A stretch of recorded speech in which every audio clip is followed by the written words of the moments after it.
लेकिन अब कमोडिटीज की ओपनिंग होने वाली, सीधे चलते हैं रजत के पास। ओवर टू रजत।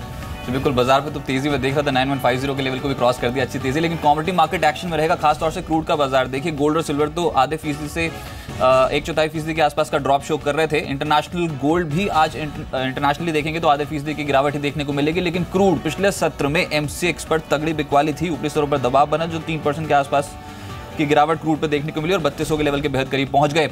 आज की ओपनिंग बहुत इंपॉर्टेंट होगी क्रूड के लिहाज से, क्योंकि अगर इंटरनेशनल फ्रंट पे भी देखेंगे तो आधे फीसदी के आसपास के गेंस दिखाई दे रहे हैं। कोई बहुत बड़ी रिकवरी नहीं है, लेकिन फिर भी बहुत स्ट्रॉन्ग बिकवाली के बाद एक पुल बैक की एक्सपेक्टेशन आप कर सकते हैं। बेस मेटल्स, ये जो पूरा ही खेमा था पिछले सत्र में कमजोरी में था, चाहे आप एल्यूमिनियम बात करें, कॉपर, निकल, लेड, सभी पे बिकवाली देखने को मिली थी और जो क्वांटम था गिरावट का वो आधे फीसदी से 1% के आसपास का था। तो क्रूड और बेस मेटल्स दोनों ही कमोडिटी अगर थोड़ी खरीदारी इस हफ्ते की शुरुआत में देखने को मिल जाती है तो उसको माइनर एक पुल बैक ही समझिए आप। ऊपरी स्तरों पर बिकवाली ऑलरेडी हो चुकी है।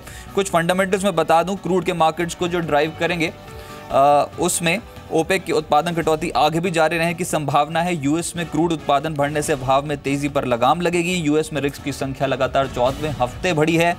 यूएस में रिक्स की संख्या बढ़कर 688 पहुंच गई है। एक क्वेश्चन है क्रूड के लिए, वो है ईरान का उत्पादन घटने से भाव को सपोर्ट है और 14 महीने के निचले स्तर पे है मई में ईरान का प्रोडक्शन। तो क्रूड के कुछ फंडामेंटल्स जिसका असर हो सकता है कि एक क्वेश्चन प्रोवाइड करे क्रूड पे और निचले स्तरों से एक बाउंस बैक देखने को मिले। तरुण सत्संगी साहब मेरे साथ मौजूद हैं, अजय केडिया साहब मेरे साथ मौजूद हैं। आप दोनों का ही बहुत बहुत स्वागत है जी बिजनेस में। सबसे पहले केडिया साहब आप बताएं, आज प्रेशियस मेटल्स पे किस तरीके की तेजी देखने को, क्या एक गिरावट ही समझें, पिछले हफ्ते का जो मूव था लेटर हाफ का वो और एक्सटेंड होता हुआ नजर आएगा? आपके पास मैं लौटूंगा, एक मिनट में फटाफट से देख लूं कि किस तरीके से मार्केट्स ओपन हुए हैं। आधे फीसदी के गेंस के साथ क्रूड, जैसे मैं कह रहा था कि गेन है इंटरनेशनल मार्केट में आधे फीसदी के आसपास के, वही रिफ्लेक्ट होंगे इंडियन मार्केट्स में भी। एक बाउंस बैक देखने को मिला पिछले हफ्ते की गिरावट के बाद। चांदी टूटी, आधा फीसदी के आसपास से गिरावट जो है वो देखने को मिल रही है। यही हाल आप सोने पे भी एक्सपेक्ट कर सकते हैं आज शुरुआती सत्र में, क्योंकि इंटरनेशनल मार्केट पे कोई इतना बड़ा डेवलपमेंट नहीं है, तो सोने पे भी ऊपरी स्तरों पर दबाव देखने को मिल रहा है 0.25% के आसपास का। मेटल्स बहुत क्रूशियल होंगे, पिछले सत्र में आधे फीसदी से लेकर 1.25% की गिरावट थी। चाहे आप एल्यूमिनियम बात करें, कॉपर, निकल, लेड, सभी में गिरावट देखने को मिली थी। निकल आज भी फ्लैट शुरुआत है, मामूली गिरावट देखने को मिल रही है। कॉपर में हल्की सी तेजी, एक उछाल समझें इसे, एक बाउंस बैक पिछले सत्र में कमजोरी के बाद। साथ ही साथ जिंक में भी हल्की निचले स्तरों से रिकवरी देखने को मिल रही है। तो बेस मेटल्स पैक जो है वो रिकवर होता हुआ नजर आ रहा है। लेड में बिल्कुल फ्लैट कारोबार, कोई ज्यादा हलचल है नहीं इस समय इस पैक में। साथ ही साथ एल्यूमिनियम में भी बिल्कुल एक फ्लैट बायस का काम काज हो रहा है।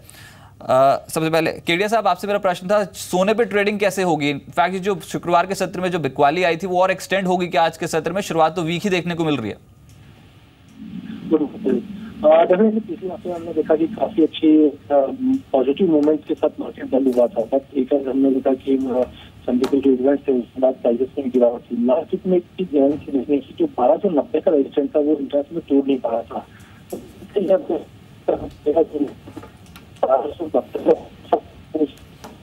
ठीक है, संगीत साहब आपका क्या कहना है? सोने पे अगर आज ट्रेड करना हो तो नेगेटिव ट्रेड ओपन करें क्या शुरुआत में, क्या बिकवाली देखने को मिलेगी?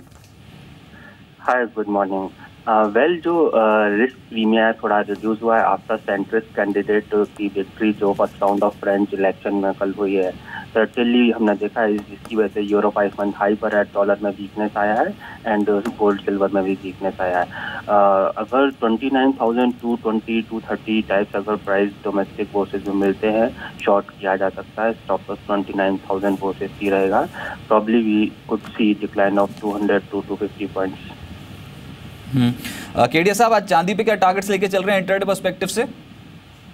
मुझे चांदी में भी गिरावट के रुक रहेगा। नीचे में मुझे लगता है कि 40,950 लेकर 40,800 के लेवल चांदी सकते हैं।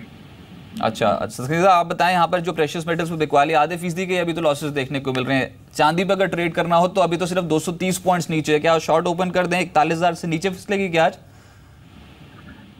See, in case of silver, we have already seen correction in last couple of days, despite the sideways movement happening in the gold prices. And silver का जो weaker reaction है, that is indicating now अगर gold further weak होता है तो there would be more correction in the silver.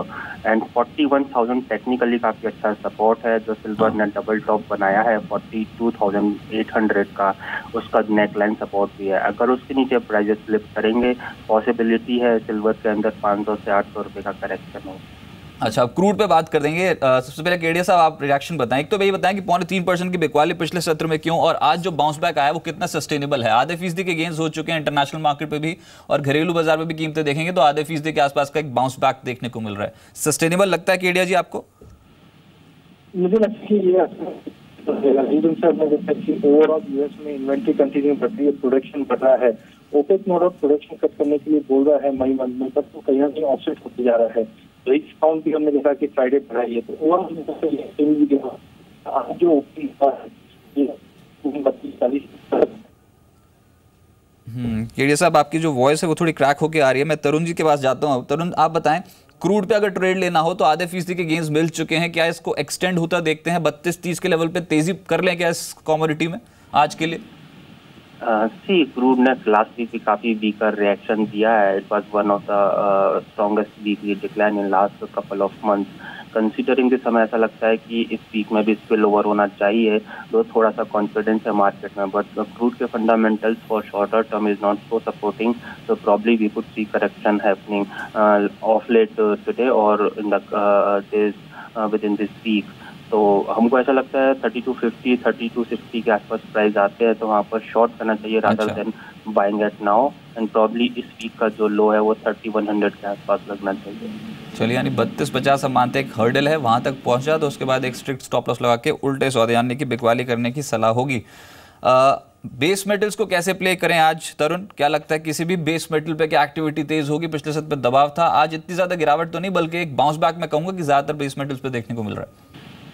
See, in case of base metals now we should be quite alert and selective because last 3-4 days अंदर हमने देखा है कि काफी स्टीप बोथ साइड के मूवमेंट हुए हैं, जिंक लेड में एंड कॉपर में भी। तो certainly which is indicating neither bull or bear are having confidence at current market price.